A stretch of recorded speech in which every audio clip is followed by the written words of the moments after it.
Good evening, everyone. My name is Dr. Tanvi, and I'll give you a brief overview about the upper lid entropion types and the surgeries for the same. It's not going yet. Okay.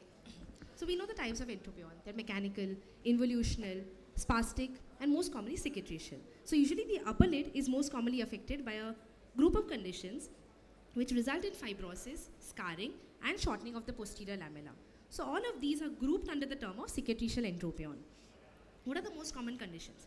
Cicatricial pemphigoid, Stevens-Johnson syndrome, trachoma, burns. All of these basically result in conjunctival scarring and posterior lamellar shortening. When we examine the patient, there are also associated features of scarring like symblepharon, keratinization, and phonacial shortening. So when we decide to go ahead with treatment for cicatricial entropion of the upper lid, what are the things we look for? One is the grade of entropion. Is it mild, not requiring surgery or just some local treatment? Or is it severe enough requiring surgical intervention? Second, thickness of the tarsus. Is it thick enough to require a part of the tarsus to be removed, or is it thin enough to resort to some other procedures? Third, the presence of lid retraction. Because it's a cicatrizing process, it results in shortening of the posterior lamella, and sometimes the retraction can be so severe that on closure of the lids, both the lids do not meet. So depending upon the grade of retraction, we can again choose a different type of surgical procedure. And last is the keratinization of the lid margin.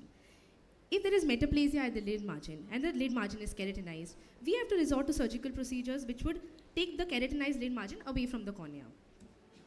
So a brief overview depending upon the severity of the entropion. One is mild disease. Sometimes the disease can be so mild that it can be just a few aberrant lashes which rub over the corneal surface. It may not be a completely full-blown entropion which causes inturning of the margin. In such a case, as Dr. Shalu ma'am already described, we can just split the lid margin with cryotherapy to the lash root. Sometimes we can just do a lash follicle excision after gray line split. Another procedure that can be done is anterior lamellar repositioning. This is the picture which shows the cryotherapy.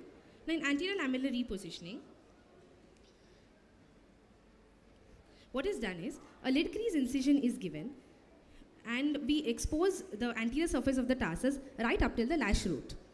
And then a suture is passed which starts at the skin surface and goes up to the tarsus. This basically gives an upward pull to the anterior lamella and takes the lashes away from the corneal surface. So in this picture, as we can see, there is a lid crease incision given. Dissection is done to expose the anterior surface of the tarsus. And here we can see the passage of the suture. The suture passes in the anterior lamella just above the lash line. It comes out and hitches to the tarsus at a higher level.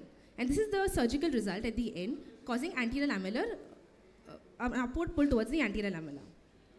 Now what about a moderate disease? If the disease is slightly moderate, these procedures are not going to be effective.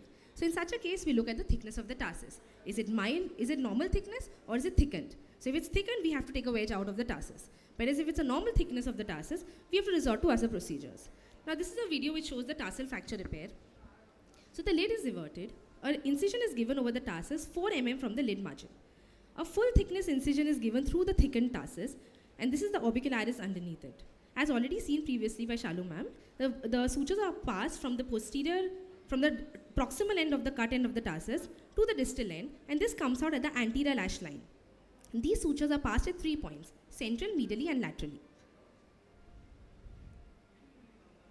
And the sutures are tied over bolsters on the skin surface.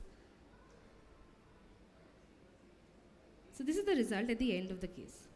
This is another patient who underwent tarsal fracture. As we can see, the tarsus is extremely thickened. This is a patient of trachoma. As we can see that the suture has been passed from the proximal cut end to the distal and then towards the anterior. It's important that when we take it out of the skin surface, it has to be anterior to the lash line. What about lamellar division and mucous membrane grafting? This is another procedure that can be done where the tarsal thickness is not too much. So in such a case, a gray line split is done and the anterior and posterior lamella are split. The posterior lamella is then advanced about 4 mm below the anterior lamella. So even if the lash line, even if there is an entropion, this posterior lamella now serves as a barrier between the lashes and the cornea. So this is another pictorial representation. A gray line split is done and the anterior and posterior lamella are separated. As we can see, the sutures are passed from the anterior lamella and they're then sutured to the posterior surface, or to the anterior surface of the tarsus. And this is the end result where the posterior lamella has been advanced as compared to the anterior one. This is another patient who underwent posterior lamellar advancement, and this is what the patient looks like. This is the advanced posterior lamella, and this is the anterior one. So now we discussed what about if a patient has a thickened tarsus, like in cases of trachoma. So in such a case, it's important that we take a wedge out of that tarsus and evert the lid. So this is a video which shows the tarsal wedge resection. A gray line split is done first, followed by a lid crease incision.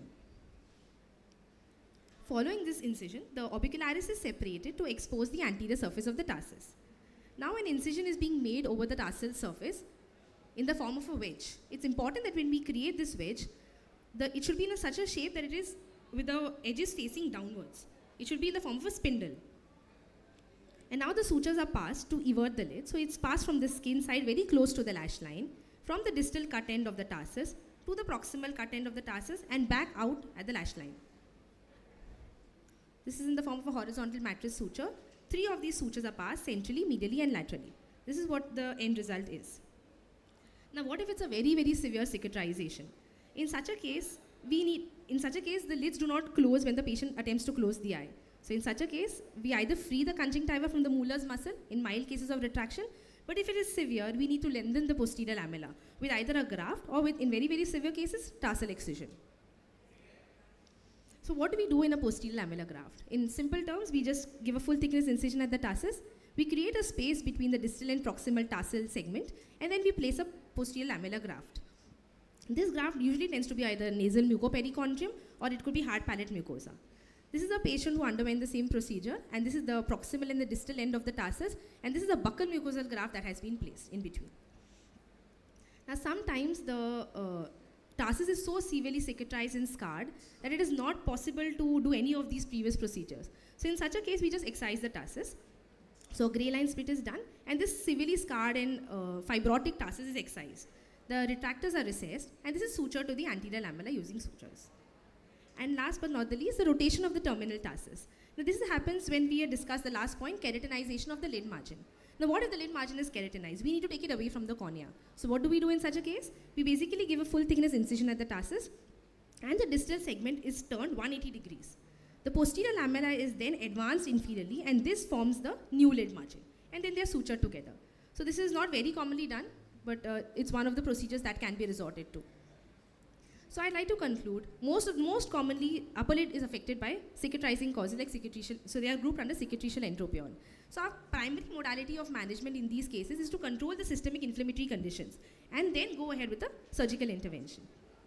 Since most of these involve thickening of the tarsus, our main principle of surgery involves sectioning the tarsus horizontally so that the lower segment and the lashes turn up. Thank you. So thank you, Dr. Tanvi, for extensively covering the cicatricial entropion of the